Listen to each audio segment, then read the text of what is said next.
After 10 years of marriage betrayal, she walked away quietly. 1 year later, her ex-husband come begging. The moment Karen Logan closed the door behind her that night, the sound barely registered above a whisper. But in that whisper lived an earthquake that would eventually bring Dylan to his knees. Karen's fingers traced the edge of her business card. Karen Logan, architectural designer, still feeling foreign after 8 months at the firm. The floor-to-ceiling windows of her modest but stylish apartment framed the city skyline, clouds gathering for an evening storm. A year ago she couldn't have imagined this life, her own space, her rediscovered career, her slowly healing heart. Her phone buzzed with a text from Natalie. "Drinks tonight? Celebrating your promotion." Karen smiled, the expression no longer feeling like it belonged on someone else's face. She typed back, "Absolutely. 7 p.m.? She glanced at the calendar, exactly 1 year since she'd walked out of her marriage without a backward glance. Dylan probably hadn't even noticed the anniversary. Why would he? He'd made it abundantly clear she was forgettable. Hello family. Welcome to my channel. Before we begin, I have a small but heartfelt request. Please click that subscribe button. Like and share this story with someone who would to listen to this kind of uplifting story. Your support is what keeps these stories alive. Every time you click that button, you're helping us share voices that would otherwise be forgotten and stories that deserve to be heard. Let us know in the comments where you're watching from and how this touched you. Across town, Dylan Brennan stared at the design mock-ups spread across his desk, unable to focus. His architecture firm was bleeding clients. 3 major accounts lost in the past month alone. The affair with his former assistant had imploded spectacularly, leaving professional wreckage alongside the personal. Jillian had used their relationship to secure a position at a rival firm, taking client information with her. Mr. Brennan? His new assistant knocked tentatively. The Harrison account called. They're going with another firm. Dylan pinched the bridge of his nose. Which one? Logan Design Solutions. His head snapped up. Logan? Yes, it's a newer boutique firm. They said the principal designer really understood their vision. Dylan dismissed her with a nod, then pulled up the company website. There she was, Karen. His wife. No, ex-wife. The woman who had disappeared from his life without fighting, without screaming, without giving him the satisfaction of seeing her break. Her professional headshot showed someone he barely recognized, confident, poised, successful. He clicked through project photos, seeing immediately why she was winning accounts. Her work had always been brilliant, even when she'd set it aside to support his career. A fact he'd conveniently forgotten when telling her she had nothing to offer. His phone rang. His lawyer. Dylan, we need to discuss the Abbott building permits. The paperwork needs your ex-wife's signature since she was co-owner during initial filing. Dylan closed his eyes. After a year of no contact, the universe was suddenly throwing Karen back into his path from all directions. Can't we work around it? Not if you want to break ground this century. You need to find her. As rain began pelting his office windows, Dylan realized with sickening clarity that he had no idea where to even begin looking for the woman who had once organized every detail of his life. Have you ever noticed how we only truly see people after they're gone? What first impressions might you have missed that later proved essential? Share your story with us in the comments below. 1 year earlier. The key turned in the lock 3 hours sooner than expected. Dylan froze, Jillian's lipstick still smeared across his neck, her body pressed against his on the couch. Their couch, his and Karen's, where they'd celebrated anniversaries and birthdays and dreams.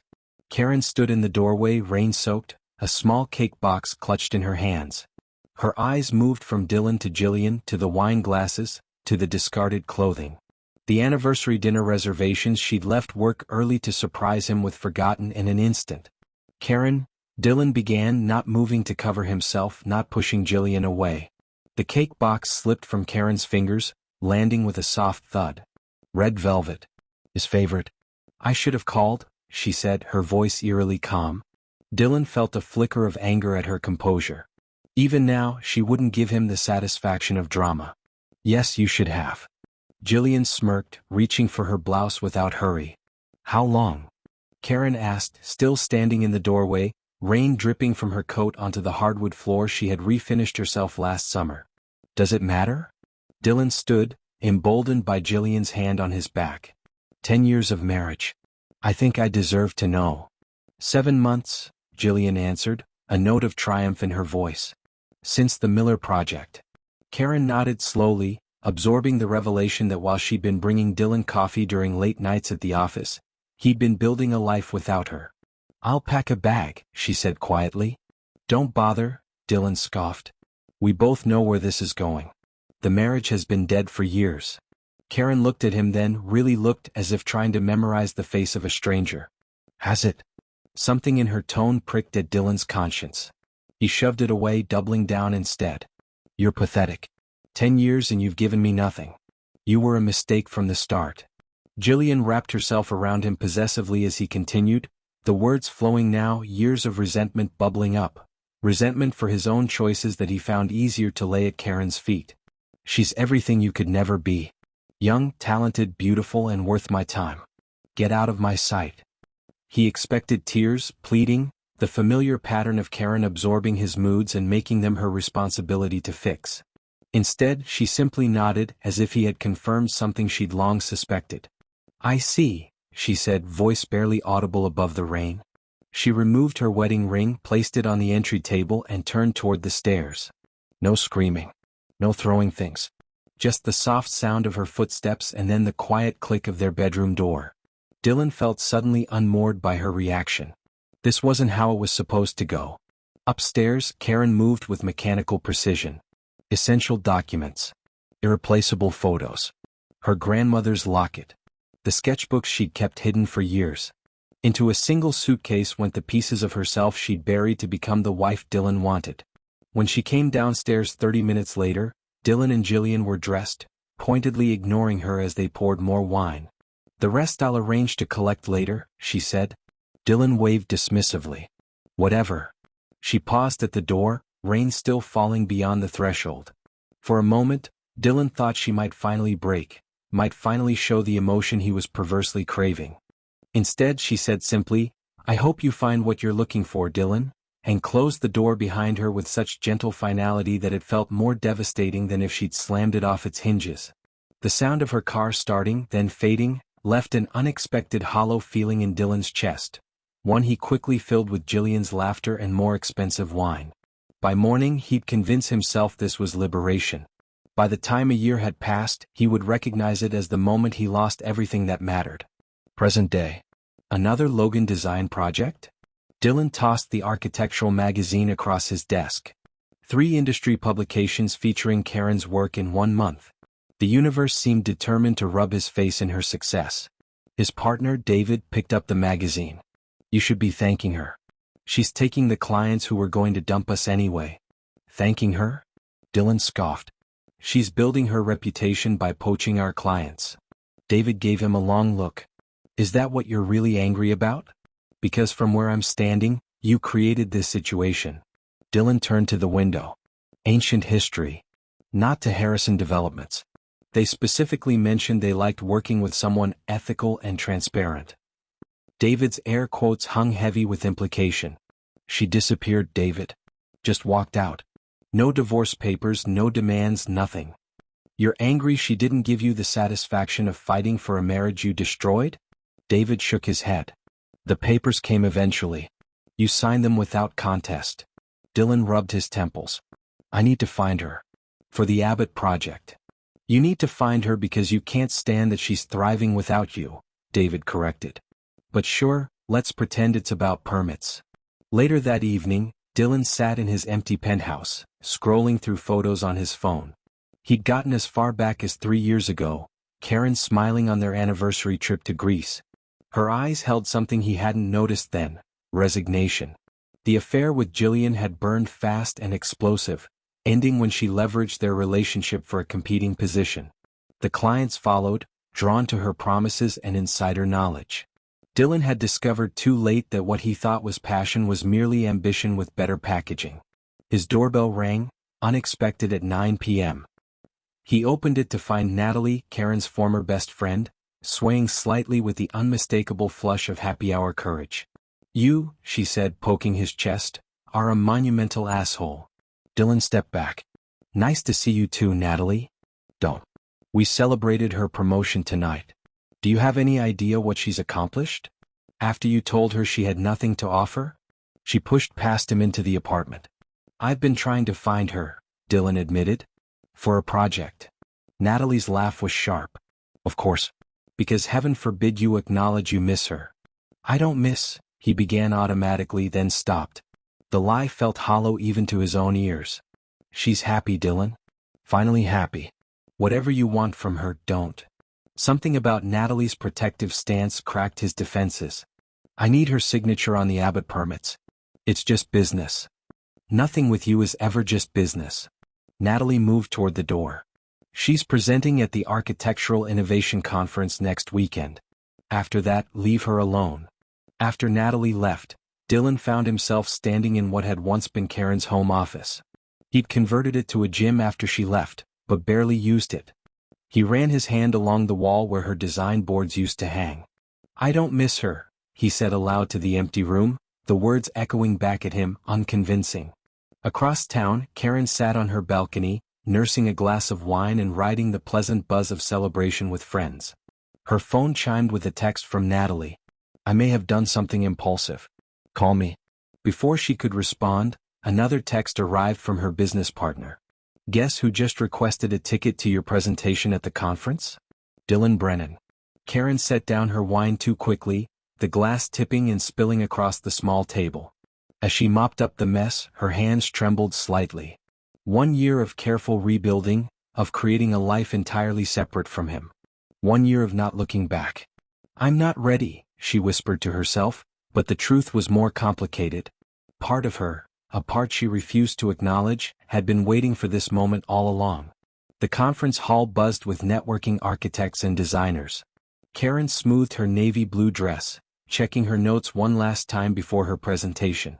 After a year of steadily building her reputation, this keynote on sustainable urban renewal was a significant milestone. 5 minutes, Ms. Logan, the event coordinator said, popping her head into the preparation room. Karen nodded, gathering her materials. As she stepped into the hallway, a familiar figure leaned against the wall opposite. Dylan, in the charcoal suit she'd helped him select 2 years ago. Her step faltered briefly before she recovered, chin lifting slightly. Dylan. Karen. His eyes traveled over her, noting the changes, the confident posture, the sophisticated haircut, the absence of the nervous gestures that used to characterize her interactions. You look different. That's what happens when you haven't seen someone in a year. She glanced at her watch. I have a presentation. I know. I'm attending. She raised an eyebrow. Sustainable design never interested you before. People change. He stepped closer. I need to speak with you afterward. About the Abbott project. Understanding dawned. The permits? That's why you're here. Before he could respond, the coordinator reappeared. We're ready for you, Ms. Logan. Dylan watched Karen transform as she took the stage, confident, articulate, commanding the room with an expertise that had always been there but never fully expressed during their marriage. He sank into his seat, a strange mixture of pride and regret washing over him. Her presentation was flawless. The audience engaged completely, asking thoughtful questions that Karen answered with easy authority. When she introduced case studies, Dylan recognized several former clients of his firm. Afterward, as the crowd dispersed for the networking reception, Dylan approached the stage. That was remarkable, he said sincerely. Karen packed her materials, keeping her hands busy. Thank you. The Abbott permits, he continued. We need your signature since you were co-owner when we started the project. I'm aware of the legal requirements, she replied, still not meeting his eyes. I've already spoken with the Planning Commission. Dylan blinked in surprise. You have. I'm not interested in holding up your project, Dylan. The paperwork will be at your office Monday morning. As she moved to leave, Dylan stepped into her path. Have dinner with me. Now she did look at him, really look at him for the first time in a year. Why? The question was simple but loaded with unspoken history. Dylan found himself uncharacteristically without a quick answer. Because he hesitated. I'd like to talk. We have nothing to discuss beyond paperwork, she said firmly. As if on cosmic cue, thunder cracked outside, followed by the unmistakable sound of torrential rain. Karen closed her eyes briefly. Perfect. Dylan gestured toward the windows. At least let me drive you home. Consider it professional courtesy. The rain pounded mercilessly, visible through the conference center's glass doors. Karen's apartment was 20 blocks away, and cabs would be impossible to find in this weather. Fine, she conceded. Professional courtesy only. In the confined space of his car, Dylan was acutely aware of Karen's presence. The subtle scent of her perfume, the controlled rhythm of her breathing. She stared straight ahead as he navigated the rain-slicked streets. "Your firm is doing well," he said, breaking the silence. "Yes. The Harrison account. Was won fairly," she cut in. "I didn't poach your clients, Dylan. I simply offered what they were looking for." "I wasn't accusing you," he said quietly. "I was going to say their project looks innovative. The sustainability features especially." Karen looked at him sideways, surprise evident in her expression. "Thank you." They lapsed into silence again until Dylan missed a turn. "You passed my street," Karen pointed out. "I thought we could get dinner," he admitted. "There's a new place nearby that." "No." Her voice was firm. "Take me home, please." Dylan sighed and made a U-turn at the next opportunity. As they approached her building, the rain intensified, sheets of water reducing visibility to nearly nothing. "Wait here," he said, reaching for an umbrella in the back seat. "I'll walk you up."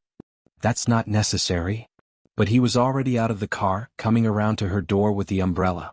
As they hurried toward her building, the wind caught the umbrella, flipping it inside out. They arrived at her door drenched despite the effort. "You're soaked," Karen observed, keys in hand.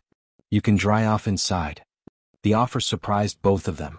Dylan nodded, following her into the building. Her apartment was warm and inviting. Clean lines, natural materials, large windows. Everywhere he looked, he saw evidence of the design sensibility she'd suppressed during their marriage to accommodate his preferences. "I'll get you a towel," she said, disappearing down a hallway. Dylan moved to a wall covered with framed architectural sketches. Karen's work dating back years. He recognized some from their early days together, before she'd set aside her career to support his. "You kept drawing," he said when she returned with a towel. "I never stopped." She handed him the towel, keeping distance between them. "That's why I was coming home early that day. I'd been offered a design position. I was going to tell you over dinner." The revelation hit Dylan like a physical blow. "I didn't know." "You never asked," she said simply. "About my dreams, my work, my thoughts." "Not for years." Outside, lightning flashed, followed immediately by a deafening crack of thunder. The lights flickered once, twice, then went out completely. "Perfect timing," Karen muttered in the darkness. "Stay there. I have candles." In the soft glow of candlelight minutes later, they sat awkwardly across from each other, forced into proximity by circumstance, the storm outside showing no signs of relenting. "The power grid in this neighborhood is notoriously unstable," Karen explained. "It could be hours." Dylan nodded, acutely aware that this was the longest they'd been in each other's presence since their marriage ended. "I can call a car service when it lets up." Karen studied him in the flickering light. "Why did you really come to the conference, Dylan?" "The permits could have been handled by courier." The candlelight softened her features, reminding him of quiet evenings early in their marriage. Dylan found himself unable to maintain the professional facade he'd planned. "I wanted to see you," he admitted. "To see if you were really doing as well as everyone says." "And do I meet expectations?" There was an edge to her question. "You've exceeded them," he said honestly. "You're extraordinary, Karen. You always were. I just refuse to see it." She looked away, uncomfortable with his praise. "A lot has changed in a year." "Yes," he agreed quietly. "Not all of it for the better." The storm showed no signs of abating. Thunder continued to shake the windows as Karen poured 2 glasses of wine, a peace offering of sorts in the face of their forced confinement. "Your firm is struggling," she said, handing Dylan a glass.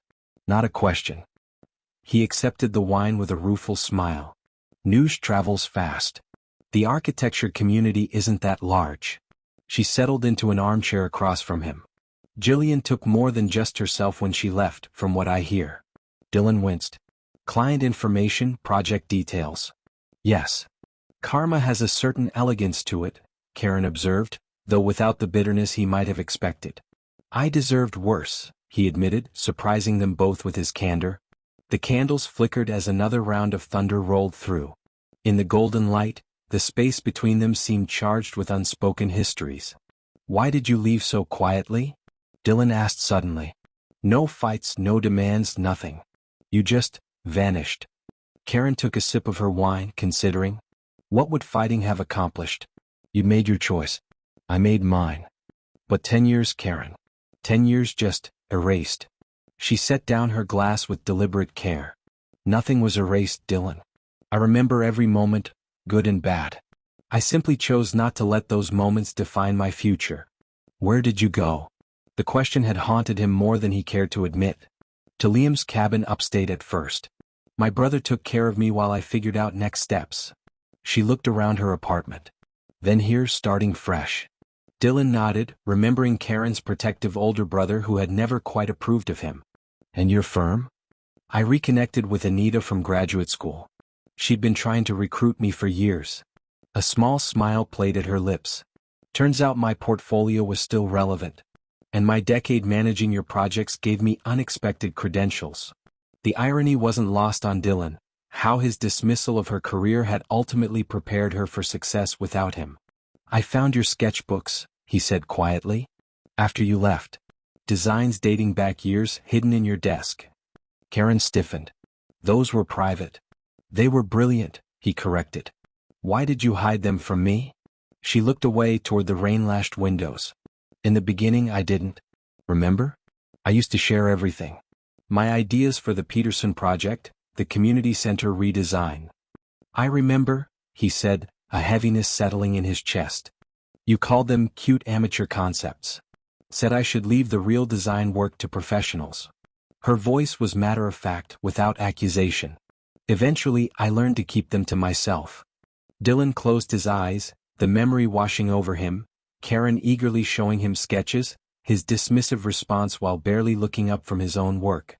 Not malicious, just carelessly cruel in the way of someone who doesn't recognize the damage they're inflicting.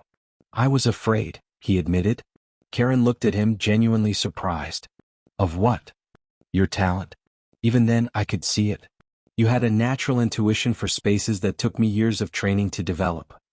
He met her gaze directly. "It was easier to dismiss you than to acknowledge you might outshine me." The confession hung between them, Dylan looking as shocked by his admission as Karen felt hearing it. "What happened with Jillian?" she asked after a long silence. Dylan laughed without humor. "She used me to get client information, then leveraged it for a position at Westfield Associates. Took 3 major accounts with her." "I heard about Westfield," Karen nodded. "I didn't know she was behind it." "Poetic justice, wouldn't you say? I betrayed you with her, she betrayed me for advancement." Karen studied him. "Is that why you sought me out? Because your life fell apart?" "That's the easy explanation," he acknowledged. "The truth is more complicated. Seeing your work, hearing about your success, it forced me to confront everything I threw away. Not just our marriage but the partnership we could have had." Lightning illuminated the room in harsh white light, followed by another crash of thunder. Karen stood, moving to check the windows were secure. "I found your journals too," she said, her back to him. "After I left." Dylan stilled. "My journals?" "In the storage room. From our first years together." She turned to face him. "You used to write about us." "About me." The journals had been private. His thoughts, dreams, fears committed to paper when words failed him in person. He'd stopped writing years ago when career ambition consumed him. "What did they say?" he asked, though he remembered. "That you'd never felt seen until you met me. That I made you believe in yourself when everyone else saw you as second-rate." Her voice softened. "That you were terrified someday I'd realize I deserved better." Dylan swallowed hard. "I manifested my own worst fear." "We both did," she acknowledged. "I was so afraid of losing you that I made myself smaller. Less threatening. Until eventually that's all you could see, the diminished version of me I'd created." The power flickered momentarily, then stabilized, lights returning to cast the room in sudden brightness. They both blinked, the spell of candlelight intimacy broken. "I should go," Dylan said, standing. Karen nodded, moving toward the door. As he passed her, he stopped, close enough that she could see the flecks of gray in his hair that hadn't been there a year ago. "For what it's worth," he said quietly, "I've regretted that night every day since. Not because my life fell apart afterward, but because I hurt the one person who always believed in me, even when I didn't deserve it. He left then, the door closing softly behind him, leaving Karen standing in her suddenly too bright apartment, surrounded by the life she'd built from the ashes of their marriage, wondering why his honesty hurt more than his cruelty ever had. Have you ever discovered that someone's perception of you was completely different from how you saw yourself? How did that revelation change your understanding of your shared history? Share your story in the comments below. 3 days later, Karen found herself standing in front of Dylan's office building, questioning her judgment. The signed Abbott permits in her hand could easily have been delivered by courier, as she'd originally planned. Yet here she was, pulse quickening as the elevator climbed to the 12th floor. The reception area of Brennan Architectural was noticeably quieter than she remembered, fewer staff, fewer ringing phones. The receptionist, unfamiliar to Karen, looked up with a professional smile. "I have documents for Mr. Brennan," Karen said, holding up the envelope. "Your name, please?" "Karen Logan." The receptionist's eyes widened slightly. "Ms. Logan. Of course. Mr. Brennan said to send you in immediately if you ever came by." Karen raised an eyebrow. "Did he?" "He's actually in a client meeting, but he left specific instructions." She stood, leading Karen to Dylan's office. "You can wait here. He shouldn't be long." Left alone in Dylan's office, Karen was struck by how much remained the same. The modern desk, the architectural models, the view of the city. Yet subtle differences revealed themselves. Fewer awards on display, the absence of certain client mementos, and, most surprisingly, a framed sketch on the wall that she recognized as her own. It was a concept drawing she'd done years ago for their dream home, a project they'd always talked about but never started. She approached it slowly, stunned to find it not only preserved but prominently displayed. "I found it in your old sketchbook," Dylan's voice came from behind her. Karen turned to find him in the doorway, looking more tired than she remembered from a few days ago. "The permits," she said, holding up the envelope, retreating to the safety of professional purpose. He took the envelope but placed it on his desk without opening it. "Thank you for bringing these personally. You didn't have to." "I was in the area," she lied. Dylan gestured to the sketch. "I had it framed after I found it, to remind myself of what matters." Karen looked away, uncomfortable with the sentiment. It was just a concept drawing. It was more than that. It was a vision for a future I took for granted. He moved to his desk, maintaining distance between them. "My meeting just ended. Would you have time for coffee? There's something I'd like to discuss." Professional curiosity won out over personal caution. "What is it?" "A proposal." "A professional one," he clarified quickly. "For the Riverside development." Karen knew the project. A major urban renewal initiative the city had been planning for years. "I thought Westfield had that contract." "They did. The city council pulled it last week after budget concerns." Dylan hesitated. "I'm submitting a new proposal. I'd like your firm to partner with mine." The suggestion was so unexpected that Karen laughed. "You're joking." "I'm completely serious." He handed her a preliminary prospectus. "Your sustainable design expertise paired with our commercial experience would make a compelling case to the council." Karen scanned the document, professional interest piqued despite her reservations. "This is actually thoughtful." "Don't sound so surprised," Dylan said with a hint of his old humor. "I can occasionally have good ideas." "Occasionally," she agreed, a reluctant smile forming. "Coffee. For professional discussion only." The cafe across from Dylan's office was quiet in the mid-afternoon lull. Seated by the window, they spread the Riverside documents between them, falling into a familiar rhythm of collaborative discussion that had once been the foundation of their relationship. "The community center needs to be central," Karen insisted, sketching quickly on a napkin. "Not relegated to Phase 3. Dylan nodded, adding his own notes. "We could move the retail space to create a mixed-use corridor connecting to the transit hub." "Exactly. Increasing foot traffic while reducing car dependency." They worked like this for nearly an hour, building on each other's ideas with a synergy that felt both familiar and new. Karen found herself enjoying the intellectual challenge, the way their different perspectives created something neither could have developed alone. "We could actually win this," Dylan said, looking over their collaborative sketches. "Maybe," Karen conceded. "The proposal deadline is tight. 3 weeks. We'd need to start immediately." He hesitated. Would your partner be on board? Anita respects good design regardless of source. But this would mean working closely together again. Dylan met her gaze directly. I know. The unspoken question hung between them. Could they separate professional collaboration from their complicated personal history? Before Karen could respond, her phone buzzed with an urgent message from Anita. City Planning Emergency Meeting announced. Riverside bidders requested to attend. 4 p.m. today. Did you? She began, showing Dylan the message. He checked his own phone. Just got the same. This changes the timeline completely. We need to be there. Karen gathered the documents quickly. Separately or together? Together, Dylan said decisively. If we're considering partnership, we should present a united front. The city planning office was crowded with representatives from various firms when they arrived. Karen noted the surprised glances as she and Dylan entered together, whispers following in their wake. Brennan and Logan, the planning director, acknowledged with raised eyebrows. Interesting development. The emergency meeting revealed a significant change. Due to federal funding deadlines, the Riverside project timeline had been accelerated by 6 months. New proposals were due in 1 week, not 3. Impossible, muttered a Westfield representative nearby. Karen glanced at Dylan, seeing the same thought reflected in his expression. With their combined resources and the work they'd already started, they might be the only team able to meet the new deadline. After the meeting, they huddled in the hallway away from curious ears. We can do this, Dylan said, but only together. 7 days round-the-clock work. Like the Johnson competition, Karen remembered.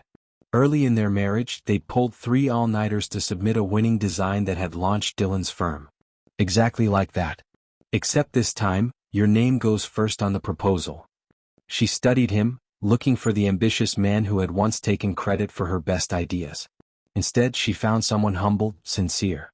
Why? She asked. Because your design approach is what this project needs. He hesitated.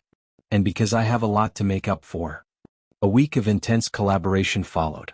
They converted a conference room at Dylan's office into a project war room, walls covered with sketches, models taking shape on tables. Karen's partner Anita joined them, initially skeptical but quickly won over by the strength of the emerging design. On the 3rd night, working past midnight, Karen found Dylan staring at an old photo he kept in his desk, the two of them at their graduation from architecture school, young and full of shared dreams. We were going to change the world, he said without looking up. Design spaces that transformed how people lived. Karen set down her pencil. We still can. Just differently than we planned. I got lost somewhere along the way, he admitted. Chasing acclaim instead of purpose. We both made choices, she said quietly. He looked up then. Working with you again, it reminds me who I wanted to be before ego got in the way. The vulnerability in his voice touched something Karen had walled off.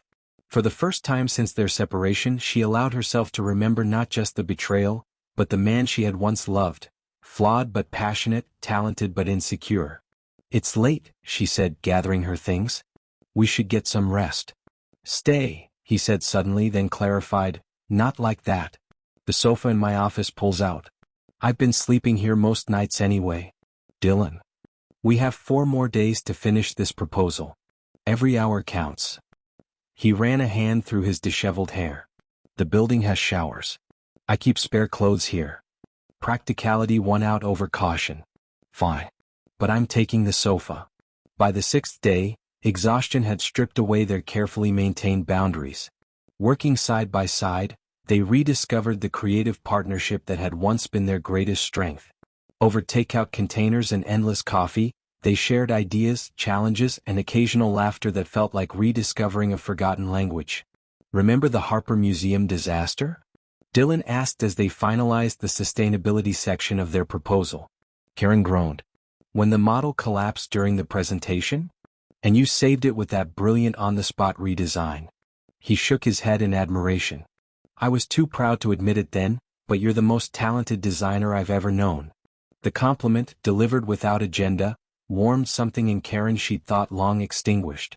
We were good together, she acknowledged softly. Professionally. Dylan held her gaze. We were good together in many ways, Liv. I just didn't appreciate it until it was gone. The nickname, one he'd used in their early years, slipped out naturally. Karen felt a dangerous softening, a crack in the walls she'd built. "Dylan, we can't." "I know," he said quickly. "I'm not asking for anything. Just acknowledging truth." The final night before submission, they worked until dawn, putting finishing touches on their proposal. As the first light of morning filtered through the windows, they stood together looking at the completed work, a design that represented the best of both of them. "It's beautiful," Karen said, genuine pride in her voice. "It's the best work I've ever been part of," Dylan agreed. "Whatever happens with the bid, thank you for this." Impulsively, he reached for her hand. To both their surprise, she didn't pull away. For a moment, they stood connected, not as former spouses or even colleagues, but as two people who had created something meaningful together. The moment was broken by Anita's arrival with fresh coffee and pastries. "Proposal day. Are we ready to make history?" Karen withdrew her hand, but the warmth of Dylan's touch lingered. "Yes," she said, looking at their work rather than at him. "I think we are." The email arrived 3 days after they submitted the Riverside proposal. They had made the final round. Only 2 firms remained in contention, their joint venture and a surprise entry from an international firm. "We present to the full council next week," Dylan announced to their assembled teams. "Our design stands on its own merits, but we need to refine the presentation." The mood was celebratory as they mapped out strategy. Karen found herself caught up in the excitement, the professional triumph momentarily eclipsing the complicated emotions of working with Dylan again. Later that evening, as the office emptied, Dylan approached her desk with a small gift box. "What's this?" she asked, hesitant. "Open it." Inside was a silver mechanical pencil, an exact replacement for the one she had lost years ago, a graduation gift from her father. "You remembered," she said softly, turning the pencil in her fingers. "I remember everything, Liv." His voice was quiet. "Including how much that pencil meant to you. I found this one at that specialty shop in Chicago. Had them engrave it the same way." Sure enough, the tiny inscription read, "Create beauty always." "That. It's just a small thank you," he continued when she remained silent, "for giving this partnership a chance." Karen looked up, emotion threatening to overwhelm her carefully maintained composure. "Dylan." His phone rang, interrupting the moment. He glanced at the screen. "It's the planning director. I should take this." She nodded, relieved and disappointed in equal measure. While Dylan took the call in his office, Karen gathered her things to leave. As she reached for her coat, she knocked a folder from his desk, scattering papers across the floor. Kneeling to collect them, she froze at the sight of a familiar document, divorce papers. Not their divorce papers, but new ones dated just 3 weeks ago. Dylan was divorcing Jillian. They never got married, she realized aloud. Dylan and Jillian had been living together, but hadn't actually married after her own divorce from Dylan was finalized. More disturbing was the handwritten note paperclip to the filing. Settlement offer, $200,000 plus Logan Design Partnership stake in exchange for client list return. Karen felt the blood drain from her face. Jillian was blackmailing Dylan, demanding a stake in the very partnership he'd proposed to Karen. Was this why he had sought her out? Not for reconciliation or even professional respect, but as a business maneuver to satisfy Jillian's demands? She was still staring at the documents when Dylan returned. "Great news," he began, then stopped short seeing what she held. "Karen, I can explain." "Explain what?" Her voice was deadly calm. "That you've been negotiating with Jillian to give her a stake in our partnership? That this whole collaboration was just a business strategy?" "No, that's not." "Don't lie to me." "Not again." She thrust the papers toward him. "Was any of this real? Or was I just convenient leverage against Jillian?" Dylan looked stricken. "The partnership idea came before this. Jillian found out and demanded to be included as part of her settlement. I refused. So you just happened to forget to mention this minor detail while we were working together?" Karen gathered her things with shaking hands. "I trusted you. Again. Despite everything. Liv, please. The Riverside project is real. What we created together is real. Stop calling me that," she snapped. "You lost that right a long time ago." She moved toward the door, but Dylan stepped into her path. "At least hear me out. The presentation is in 4 days. Whatever you think of me, don't throw away what we've built." "Move," she said quietly. Karen. I said move. Her composure finally shattered. 10 years of marriage and you couldn't be honest. 1 week of professional collaboration and still you couldn't be honest. Nothing has changed, Dylan. You're still the same selfish man who only sees others as tools for his advancement. The words hit with physical force. Dylan stepped back, allowing her to pass. I never wanted her, he said as Karen reached the door. Not really. I wanted an escape from feeling like I wasn't enough. For you. For myself. She paused, hand on the doorknob. And now you want what? Absolution? Forgiveness? Or just my design skills to save your failing firm? I want a chance to be better than I was, he said simply. With or without you. Karen left without responding, the silver pencil still clutched in her hand, a weight far heavier than its physical presence should allow. Back in her apartment, she paced restlessly, anger and hurt warring with professional pragmatism. The Riverside project represented a major opportunity for her firm. Walking away would hurt her partner, her employees, and the community the project would serve. Her phone buzzed repeatedly with messages from Dylan, then from Anita, concerned about the sudden rift. Karen ignored them all, sinking onto her sofa as exhaustion overtook anger. The silver pencil lay on her coffee table, catching the light. Despite everything, it was a thoughtful gift. Evidence that somewhere inside the man who had hurt her remained traces of the person she had once loved. It doesn't matter, she told herself firmly. Some betrayals can't be undone. Yet as night turned to morning, Karen found herself at her drafting table, the silver pencil in hand, sketching revisions to their Riverside presentation. Whatever her feelings toward Dylan, the project itself deserved her best effort. Across town, Dylan sat in his darkened office, staring at the prototype model they had built together. The opportunity to explain had slipped away with Karen's departure. Now all that remained was the choice between fighting for what mattered or retreating into the safety of pride. I need to see you, he texted finally. Not about the project. About us. Please. Her response came hours later, just 3 words that offered neither forgiveness nor closure. There is no us. The day of the Riverside presentation dawned clear and bright, belying the storm brewing between the project's lead architects. Karen arrived at City Hall early, determined to maintain professional composure regardless of personal feelings. Dylan was already there, reviewing presentation materials with their team. He looked up when she entered, relief evident in his expression. You came, he said quietly, stepping away from the others. For the project, she clarified. Not for you. He nodded, accepting the boundary. I've prepared the introduction. You'll handle the design concept and sustainability features. Anita will cover the community impact section. Fine. Karen moved past him to review the presentation boards. The council chamber filled quickly with city officials, community representatives, and competing firms. As the international team delivered their presentation, sleek, modern, impressive, Karen felt a flicker of doubt. Their own design was more community-focused, less flashy but more sustainable. Would the council see its value? When their turn came, Dylan stepped to the podium. He paused, scanning the room before speaking. Before we present our design, I want to address something important, he began, deviating from their prepared remarks. This project represents more than just buildings and spaces. It represents transformation, of a neighborhood, but also of how we work together. Karen tensed, uncertain where he was heading. Logan Design and Brennan Architectural came together for this project from very different places, Dylan continued. The truth is, I sought out this partnership because I recognized that Karen Logan's vision for sustainable, human-centered design is precisely what Riverside needs, what our entire profession needs. He turned slightly toward where she stood.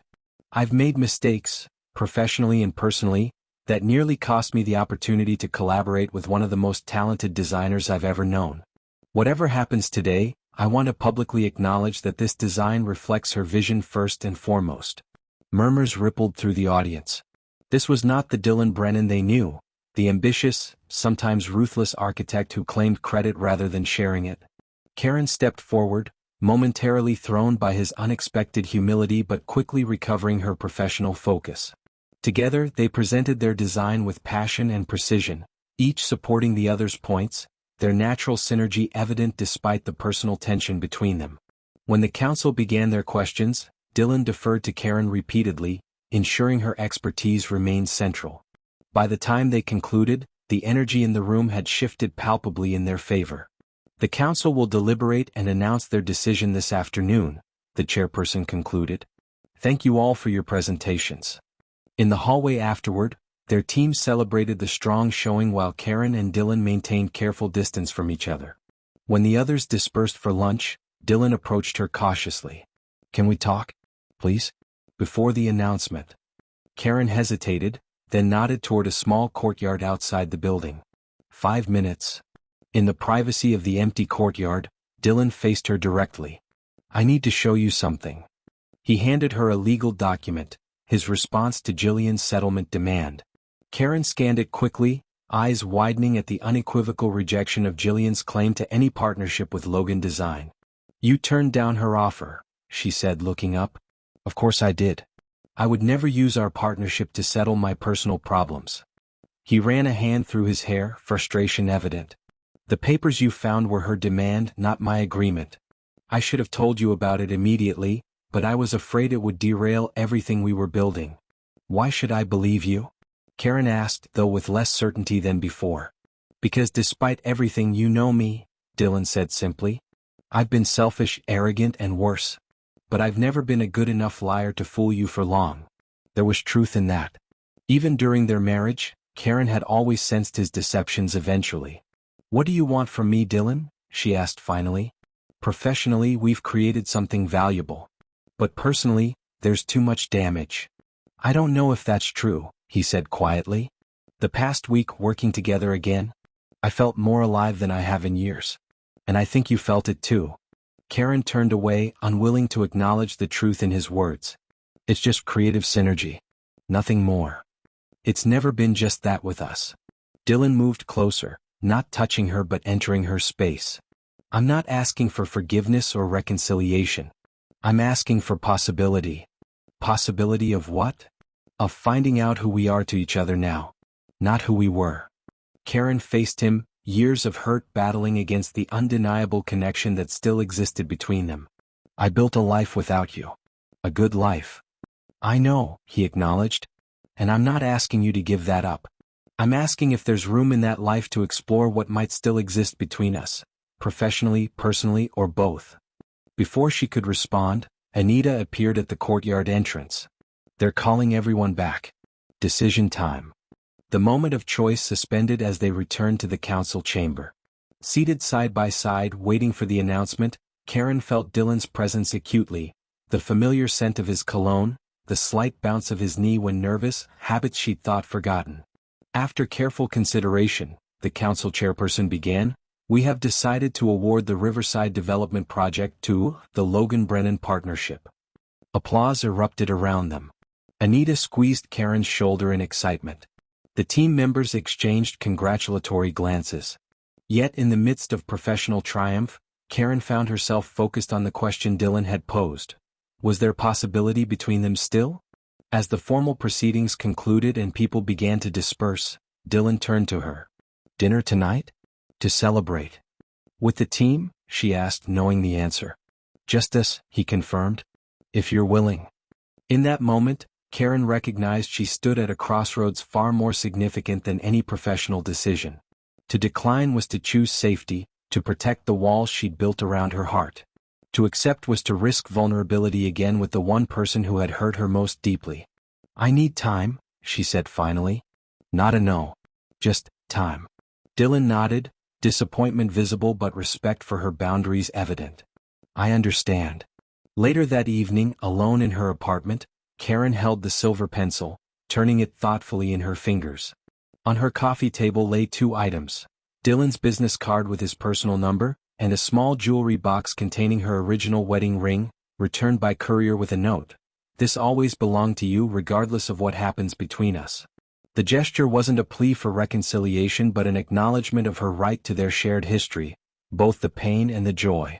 Karen picked up her phone, staring at the blank screen for a long moment before typing a message. Coffee tomorrow. 10 a.m. The place near the park where we used to go on Sundays. Dylan's reply came almost immediately. I'll be there. Setting down the phone, Karen felt something she hadn't expected. Not forgiveness exactly, but openness to possibility. Whether that possibility led to professional partnership, cautious friendship, or something more remained to be seen. But for the first time in a year she was willing to find out. The cafe near the park hadn't changed. Same mismatched chairs, same oversized mugs, same morning light streaming through windows framed by climbing ivy. What had changed were the two people who sat across from each other at a corner table, both nervous in ways they hadn't been even as young architecture students meeting here years ago.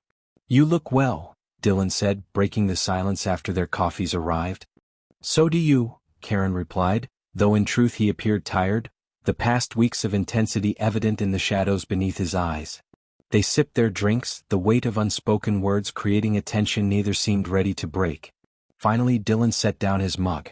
"I practiced what to say," he admitted. "Had this whole speech prepared about growth and second chances. But sitting here now, it all feels inadequate." Karen's lips curved slightly. When did Dylan Brennan ever struggle for words? When they actually mattered, he said simply. The honesty disarmed her. Karen traced the rim of her mug, gathering her thoughts. "I've been thinking about what you said yesterday. About possibility." She met his gaze directly. "The Riverside project proves we work well together professionally. That's undeniable. But," Dylan prompted when she paused. "But I spent a year rebuilding myself after our marriage ended. Finding my voice, my confidence, my direction. I can't risk losing that again." Dylan nodded slowly. "I understand. And I wouldn't ask you to." "What exactly are you asking for, Dylan?" He considered the question carefully. "A chance to know who you are now. And for you to know who I'm trying to become." "People don't change fundamentally," Karen observed. "No," he agreed. "But they can grow. Learn to be better versions of themselves." He hesitated. "The man I was a year ago, arrogant, selfish, taking you for granted, that was never who I wanted to be. It was who I became when ambition and insecurity overcame everything else." Karen studied him, looking for signs of the practiced charm he'd once used to smooth over deeper issues. Instead, she found something unfamiliar in Dylan: vulnerability without manipulation. "Why did you really come looking for me?" she asked. "The truth this time." Dylan looked down at his hands, then back at her. "Because in a year of consequences and loss, the only thing that truly haunted me wasn't losing clients or status or even watching my affair implode spectacularly. It was the way you looked at me that last night, like you finally saw me clearly for the first time. And what you saw wasn't worth fighting for." The raw honesty struck Karen silent. She remembered that moment, the clarity that had come with Dylan's cruelty, the understanding that nothing she could say or do would matter to someone who fundamentally didn't value her. "I didn't fight because you weren't fighting for us," she said quietly. "You'd stopped years before." "I know that now," he acknowledged. "I convinced myself our problems were about your insecurities, your neediness. I never recognized that I was the one who needed constant validation, who couldn't bear to share the spotlight." Outside the cafe window, a young couple passed, laughing together, completely absorbed in each other. Karen watched them, remembering when she and Dylan had been that couple, before ambition and resentment had corroded their foundation. "What happens if we try again?" she asked. "Professionally or otherwise? What prevents the same patterns from re-emerging?" Dylan considered this seriously. "Nothing except our awareness and choice. I can't promise I'll never be selfish or insecure again. But I can promise I'll recognize it now, and not make it your burden to bear. And I can't promise I'll never retreat into silence rather than confrontation," Karen admitted. "But I can promise I won't diminish myself to make anyone else comfortable. Not even you." A small smile touched Dylan's lips. "I wouldn't want you to. Your strength, your talent, they're what always drew me to you. I just forgot to celebrate them instead of competing with them." Karen felt something shift between them, not forgiveness exactly but acknowledgement. Of past wounds, of present truths, of future possibilities. "I'm not ready to jump into anything personal," she said carefully. "But the Riverside project needs both of us. I'm willing to continue our professional collaboration with clear boundaries." Dylan nodded, disappointment visible but acceptance stronger.